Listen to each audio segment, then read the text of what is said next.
Dollar. Dirt and money, no soul. Had to go and get it, ain't no time to kick it. Got a stack and flip for my foes. Dollar. Please tell me you can hear me. Don't turn your back and don't neglect me. Just let me know if you need me. Dollar. Let me watch out for my partners. Keep my money long, get my team strong. Let me run away from my problems. Yo, what's good, original crew, man? We're back. Hey, man, we're back on the channel with another Just Thought Lounge. Just Thought Lounge we got today is lost. He lost track of his own lives. The murders of Allan and Carla Rutherford. With that being said, make sure y'all check out the links in the description box. Down below. You already know where to go if you want to first support. All you got to do is check out down below. Also, if you enjoyed today's video, Lock it in with a thumbs up. Lock it in. Let's go. Let's check it out. Let's see what it's about. In early July 2018, a late-night house fire in the town of Dundas, Ontario, claimed the lives of two retirees. Allan and Carla Rutherford were known as loving parents, grandparents, and good friends. The blaze had taken hold of their home so quickly, and it had burned so intensely that investigators at the scene had little doubt this was no accident. But who could possibly have wished harm on the Rutherfords? Before the night was over, homicide detectives would be handed their first and most crucial lead. Allan's dying declarations pointed the finger directly at the individual that he said had lit a match in his bedroom and set the house aflame. Wow. Hi everyone, I'm Kevin and welcome to Just Thought Lounge. Today's case begins with an accusation. It is enough to set the path of an investigation that would include months of surveillance, search warrants, interrogations, and finally, a case for conviction. Let's take a look.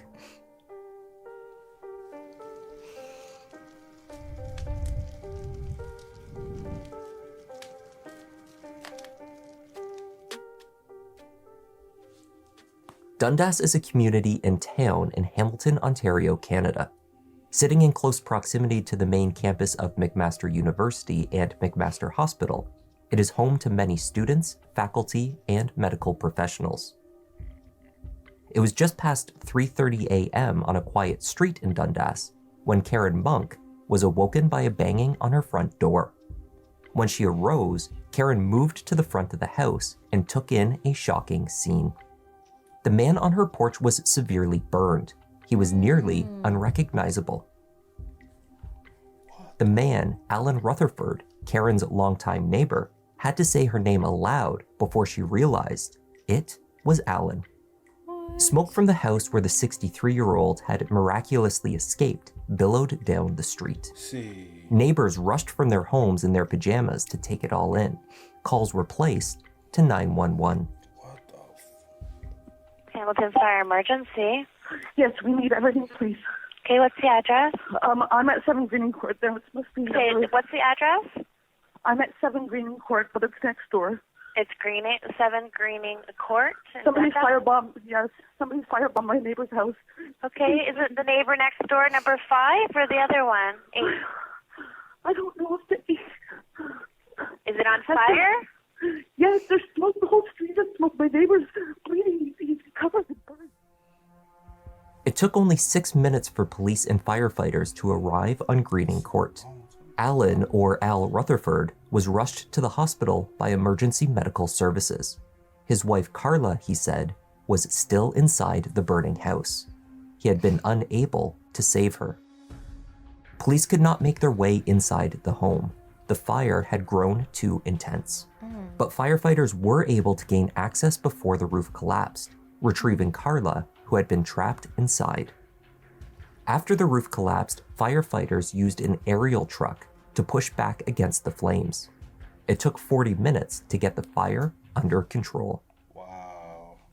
Emergency responders did what they could to save Carla Rutherford, but it was too late. The 64-year-old died on the way to the hospital. Her husband was transported to hospital as well, in critical condition. Al also died later that afternoon. I know.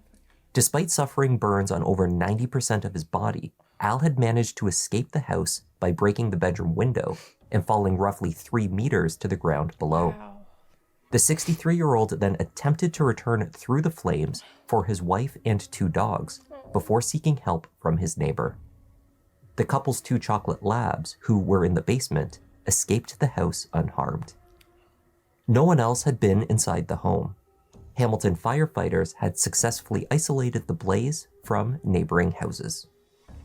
When the Ontario Fire Investigations team arrived, they were able to establish a few facts almost immediately. First was that the fire was set intentionally.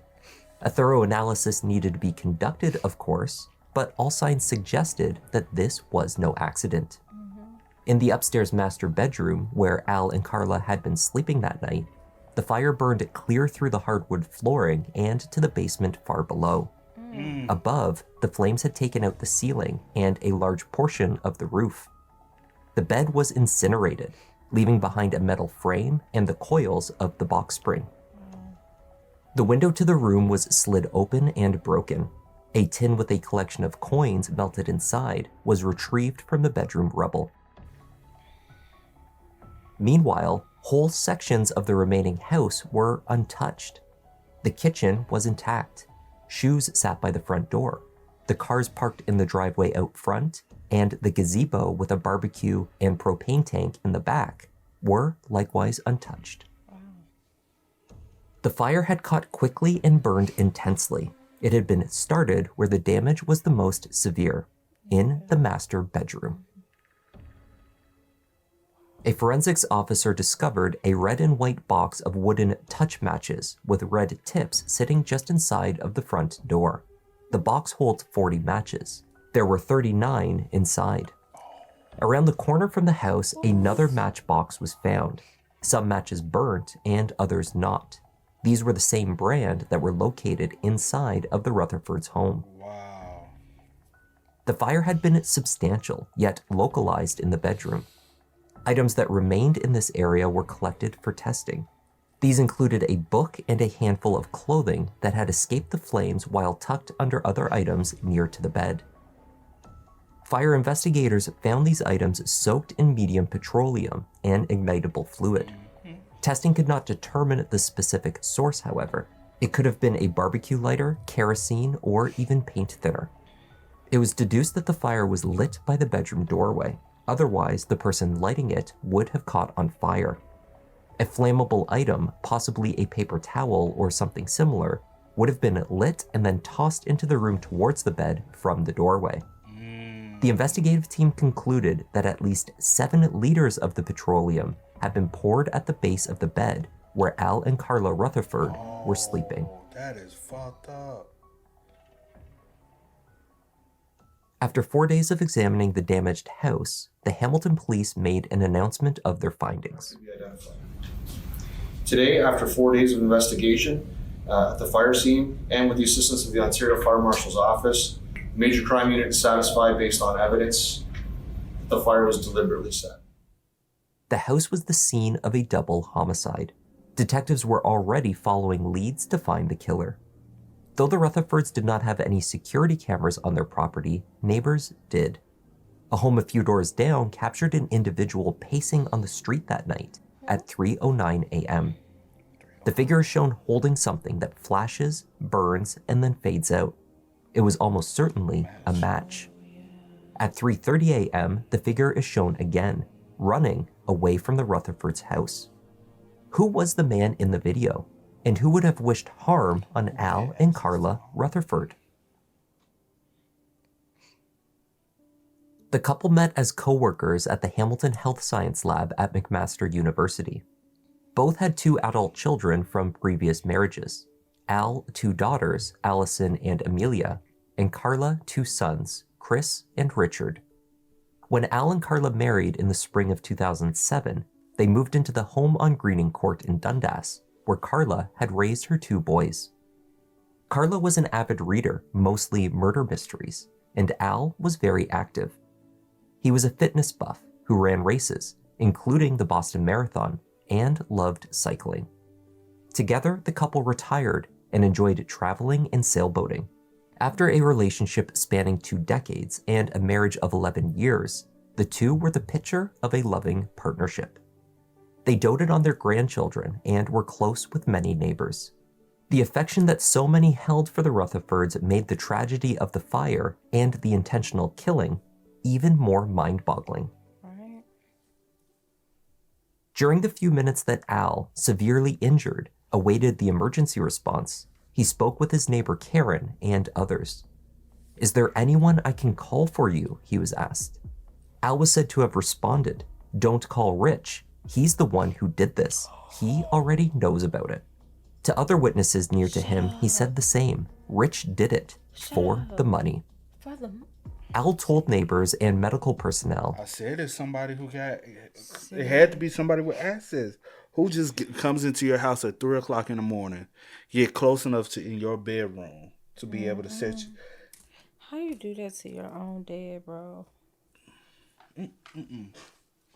I mean, still stepfather, but your, how you do that to your own mom and stepdad? For the money. Al told neighbors and medical personnel that he had first tried to escape the bedroom through the doorway, but that he could not. Someone was blocking the door, he said, leaving him no other choice but to break through the window. Emergency medical personnel questioned further. Why would someone named Rich do this?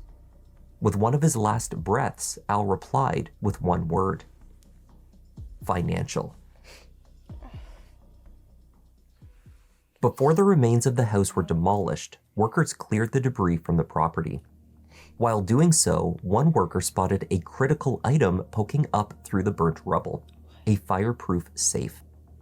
Once removed and opened, investigators found a series of important documents inside, including Carla Rutherford's will. The executor was one of her 2 sons, Richard Rich Taylor. Damn. Rich Taylor was not exactly a typical murder suspect, if there is such a thing. The 42-year-old was an elementary school teacher at Hamilton's Hess Street Elementary School, teaching physical education and library. He was married to wife Evangelia, whom family called Vange. They were raising their 2 young children, an 8-year-old daughter and 4-year-old son. The 2 owned a home in Oakville, which is a roughly 30-minute drive from Hamilton. Outside of teaching, Richard enjoyed woodworking. He had recently agreed to take on a project building a display cabinet for his son's model planes. While at his mother's house collecting supplies for the cabinet a few days before her death, Rich took a tumble down the steep stairs that led to the basement. After the tumble, Rich spent 5 hours in the hospital for treatment on his right knee. On the afternoon of July 10th, the day after the fire, members of Al and Carla's families were called into the Central Police Station for questioning. Rich Taylor, limping from his knee injury, was driven to the station by a friend. On the station's security camera, he is shown behind his brother and others entering the building, slowed down by the use of a cane.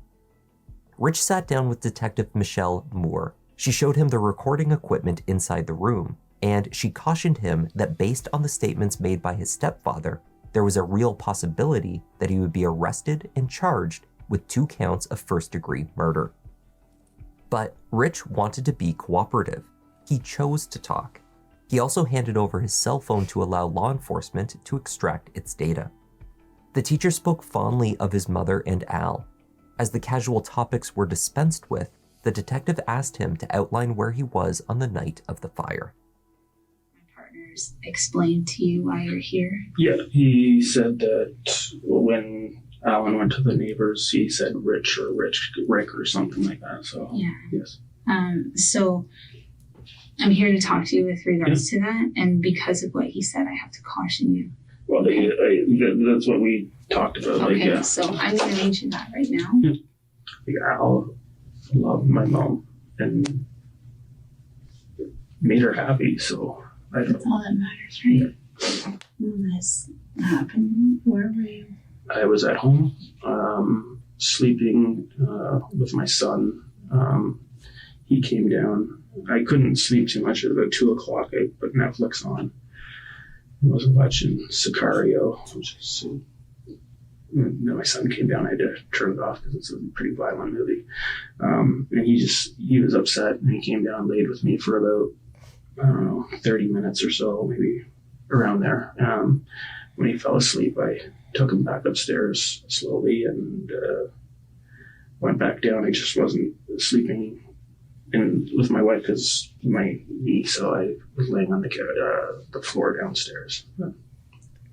So you said you took your son back upstairs with a bum knee. That's the reason why you're not even going upstairs to sleep with your wife, is because your knee is in that much pain.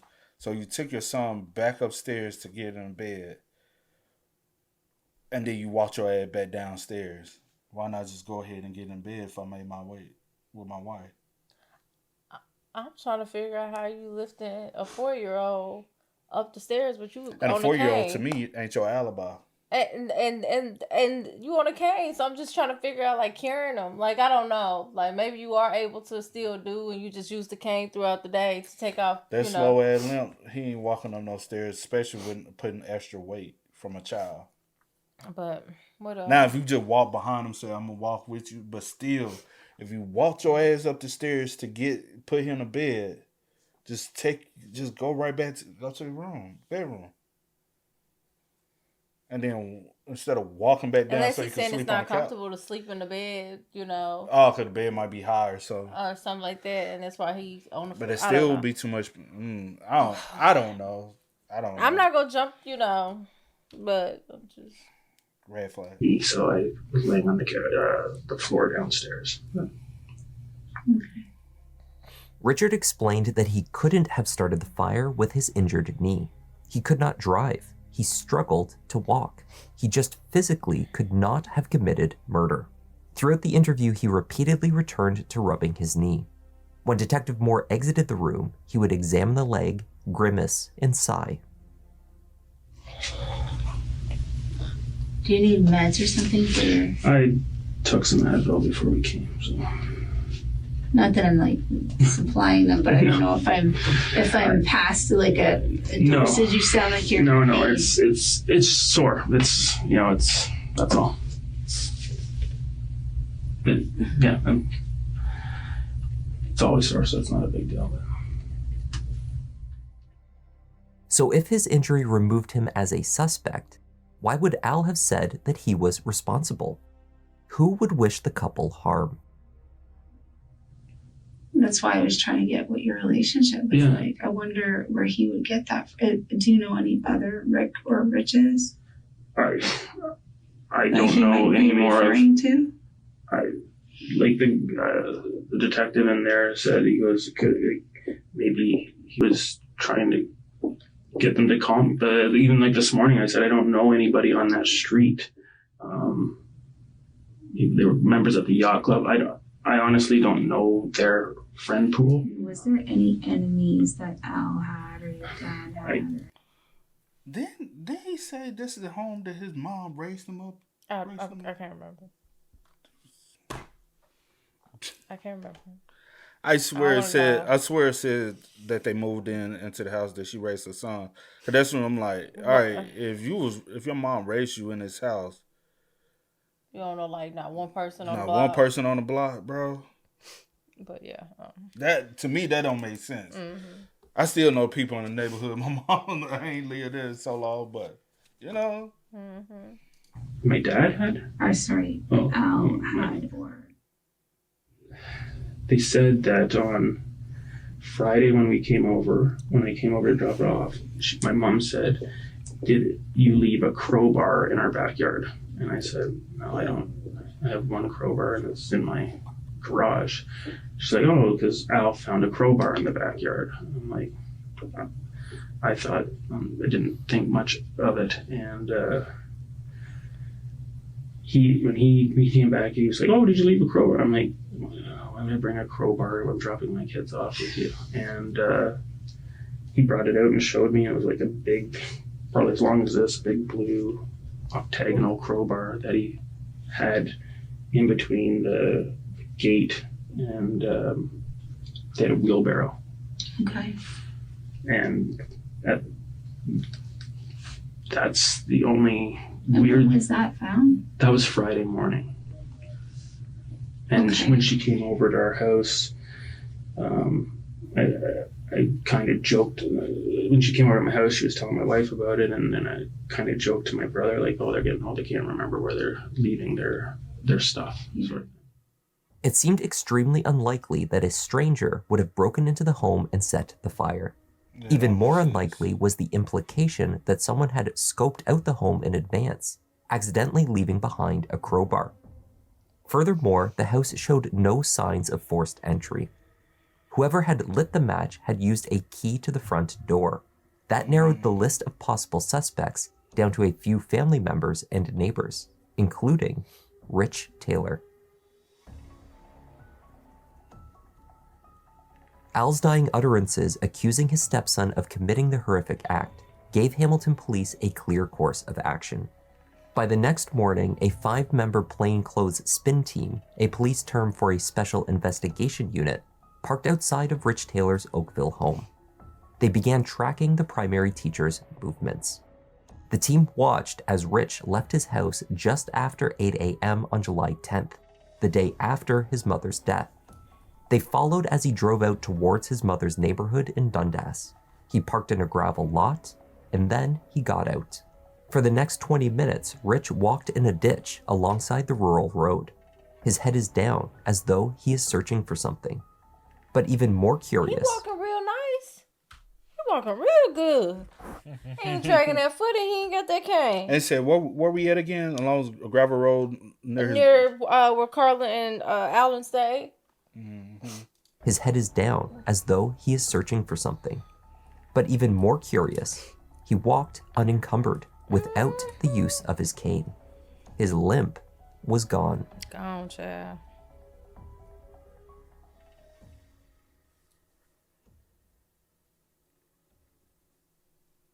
Two days later, Richard returned to the police station with the aid of his cane. He may have been collecting his cell phone following the analysis. He was not interviewed on that day. Afterwards, he drove to Tim Hortons, Canada's most ubiquitous coffee shop chain, and then on to the bank. In the parking lot of the bank, the spin team recorded as he exited his vehicle without his cane and moved around, pacing while on his phone. The next day, July 13th, he accompanied his brother Chris back to the police station. There, and again 2 days later at his mother's funeral, Rich leans heavily on his cane. He appears unable to move around without it. Boy, you killed your own mama like that, bro. A warrant was obtained to search Richard Taylor's house in Oakville. What was he looking for? Oh, good question. He had left something. Mm-hmm. Something failed, and he went back looking for it. What the fuck you dropped, Rich? Investigators found the home somewhat cluttered and unkept. Most noticeable were the fast food menus. A fan of Tim Hortons, Rich had developed a habit of buying daily breakfast and occasional lunches at the restaurant for himself and his children. Tim Hortons that good? You got addicted to Tim Hortons, bro? We just got a Tim Hortons here, y'all, which is crazy. And occasional lunches at the restaurant for himself and his children. On the weekends, he picked up coffee, lunch, and treats to bring over to his mother's house. Rich spent money at Timmy's multiple times a day, nearly every day, and he had done so for years. The family appeared to live off of takeout. Other frivolous purchases also stood out. In the children's dresser drawers, police found piles of unworn clothes with the tags still attached, for example. Documents located in the home were compiled to assess the family's financial health. What they found were multiple maxed out credit cards. The interest alone was in the thousands. Wow. Bills were overdue. He had defaulted on bank loans totaling more than $70,000. The home internet had been cut off.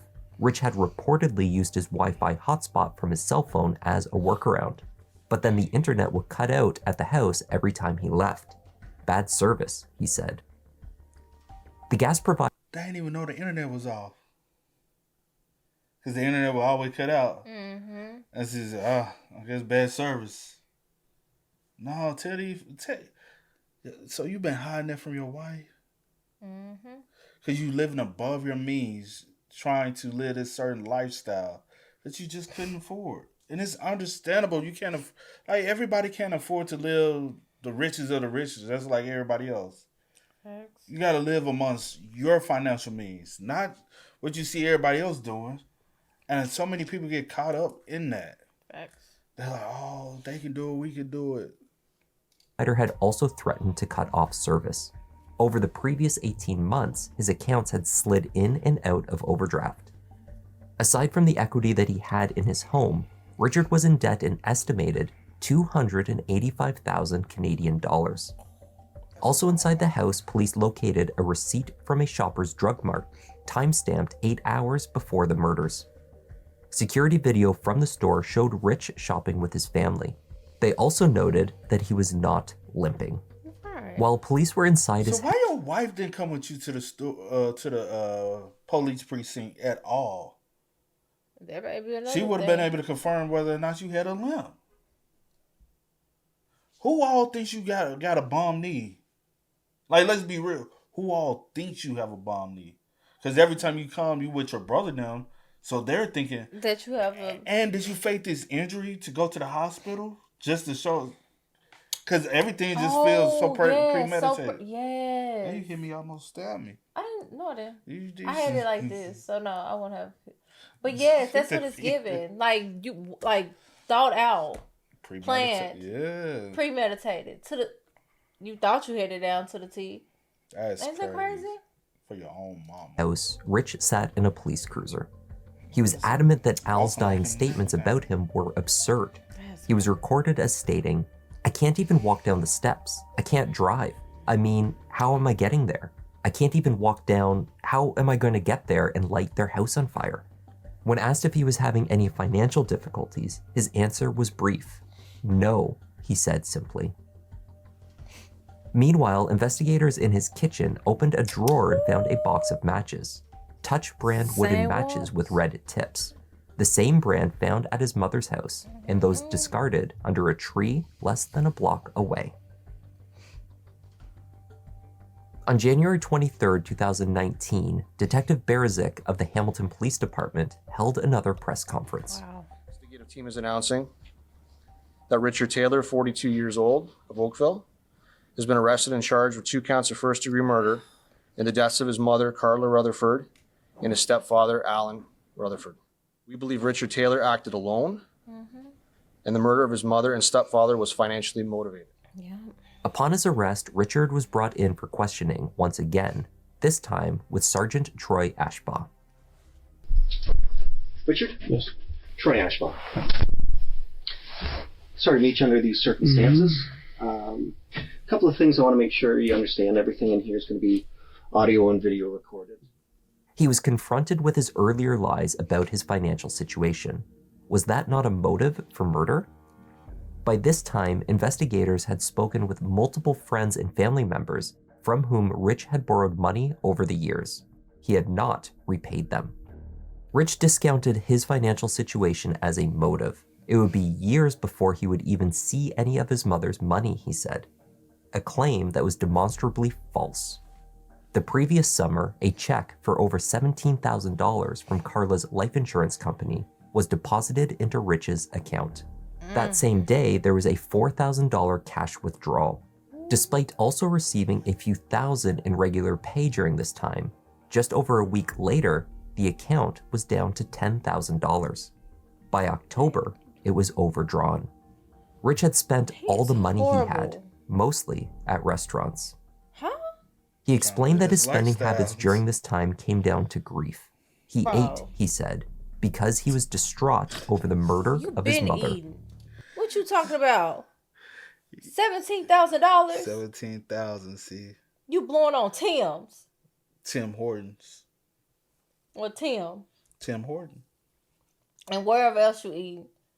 Most of it spent at restaurants, bro. We're going to try Tim Hortons one day just to see. Next week, I'm going to go to Tim Hortons. You're not paying it towards any so, debt. You're not trying to pay any of these cards you got back on food. Food, restaurants. Ain't no way. Whining and dining. Horrible. You're a horrible person. You killed your mom. And your stepfather. And instead of paying off the debt, you just milked it up. That's crazy. Rich also received at least $21,000 from a joint account with his brother, created to disperse money from their mom's tax-free savings account. Over $6,800 in probate fees owed from that account were not paid. Rich claims the check he wrote was lost in the mail. His brother Chris ended up paying it. Wow. Rich was unaware of the existence of two key pieces of incriminating video evidence: the spin team's surveillance of his ditch walk the day after the murders, and the home security camera that captured a man lighting matches on the street just prior to the house fire. When examining the security footage from the neighbor's home, Rich dodged every attempt to acknowledge that the figure in the video was lighting a match.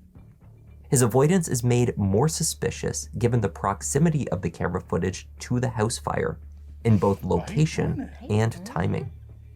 But maybe the footage shows nothing more than a cell phone, or maybe kids with fireworks. What I'm looking for, what would you describe happening in that video?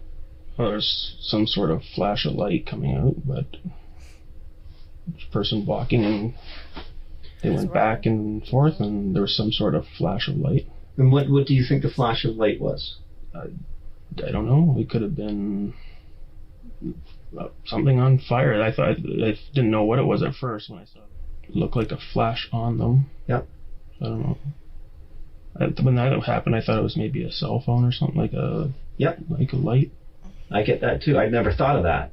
Like it could be like a firecracker or something. I don't know. And then he walks back.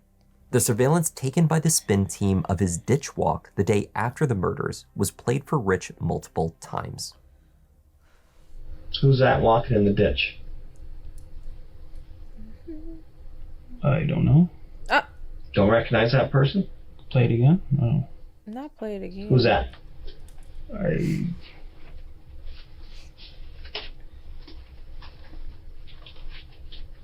can't tell. Can't tell? Who do you think it might be? It looks like it could be me. It is you. So what were you doing walking in that ditch? I'd driven by there the day before after I heard my mom. I went for a drive by myself. And when I got back, I realized something had flown out the window. Some papers had flown out the window, and I went back to see if they were there. Rich later revised this explanation. On the morning following the news of the murders, he had traveled out to his mother's home, near to the baseball diamond where he played as a kid. He had fond memories of his mother and childhood there. At the diamond, he wrote down what he called love memories about his mother. These notes then accidentally flew out of the car window into the ditch, he said. He got out of the car to look for his love memories in the ditch. His explanation, such as it is, fails to account for how he managed to walk with no limp and no cane. And the thing that is very clear about all these pictures, there's no cane. Mm-hmm. Well, tell me about that. I left it in the car because walking through that stuff, get the cane would be very good. But if you need it, you're going to walk with it. When asked to identify the injured leg, Rich initially identified the wrong one. Freaking leg. You better. Okay. But where's the limp? I'm limping there. Like, I don't know. You want to see? Which leg is injured? It was this one, I think, my left. How you wouldn't know when you talking about it's always sore? I don't know. Which one was it? Yeah. Yeah. Sergeant Ashbaugh remained unconvinced by Rich Taylor's explanations, and the suspect's next tactic was equally unsuccessful. Rich suggested that his stepfather could have started the fire himself. Man, don't do that. Only months earlier, Rich had described Al affectionately. The father and stepfather had rushed back inside the burning house in an attempt to save his wife and dogs, all the while suffering from his injuries. Right. Nonetheless, Rich suggested that Al had killed his mother. Shut up. Because I didn't do it, and I don't think you looked into other avenues either that much. So, what other avenue should I look into? Well, I've talked to 2 police officers who, when I say what we knew, say it looks like Al did it. You're saying Al killed your mom and then I'm saying accidentally killed himself and then blames you. That's what you're saying? I'm saying it's a possibility. Sergeant Ashbaugh then outlined to Rich the theory that investigators had developed. Rich had made the 30-minute drive from Oakville to Dundas at around 3 a.m. His wife believed he was asleep downstairs with his bad knee and never came down to check on him. He paced on the street around the corner, lighting matches and working up the courage to do the deed. Then, he quietly entered his childhood home using a spare key. Items at the foot of the bed were soaked in... I said, yeah, so you heard right. It is his childhood home. You don't know not one person on the block. Be for real. ...home using a spare key. Items at the foot of the bed were soaked in an ignitable fluid. From the bedroom doorway, he lit the match and threw it towards the bed. It can be deduced from Al's later statements that the 63-year-old awoke, perhaps even spotted Rich, and tried to leave via the bedroom door. He could not escape this way, however, because Rich was holding it shut. Ontario's Attorney General decided the case would go straight to trial with no preliminary hearing. They believed that the evidence was overwhelming. During the trial, which lasted roughly 4 weeks, Evangelia Taylor testified to the devious means through which her husband had concealed their financial difficulties. Amongst the documents seized from their home were fake bank statements, showing that the family had tens of thousands of dollars in savings. Wow. Rich had used original bank statements with new numbers cut and taped onto them to fool his wife. What? Believing they were financially secure, Evangelia had planned a family vacation to Greece. The flights had been a gift, but once the family landed, they would need to pay for hotels and food. Yet, there were no working credit cards, and only a few dollars remaining in Rich's account. Wow. The defense team argued that poor spending habits and lying to one's wife does not make someone a murderer. However, the timing of this planned trip was crucial. The family was due to fly out only 2 days following the murders. This marked the end of the line for Rich's lies. Damn, because y'all about to go to Greece. He and you ain't have no money. You motherfucker. Why the fuck you... Y'all... Unless he implemented a horrific plan to cover his debts.